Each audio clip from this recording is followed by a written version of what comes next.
హరి ఓం. తేదీ 5/5/2025 సోమవారము. శ్రీకృష్ణ పరబ్రహ్మణే నమః. శ్రీమద్భగవద్గీత జ్ఞానయజ్ఞములో శ్రీమద్భగవద్గీత నుండి హత తృతీయోऽధ్యాయ కర్మయోగ. ఈ అధ్యాయం నుండి 38వ శ్లోకము.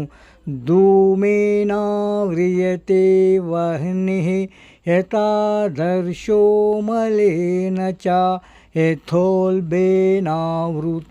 గర్భః తథా తేనేదమావృతం. తాత్పర్యం: పొగ అగ్నిని కప్పివేస్తున్నట్లు, దుమ్ము అద్దాన్ని కప్పివేస్తున్నట్లు, గర్భము పిండాన్ని కప్పివేస్తున్నట్లు మానవుడి యొక్క కామము అనగా కోరికలు, వాంఛలు జ్ఞానాన్ని కప్పివేస్తుంది. గోపాలకృష్ణ భగవానికి జై.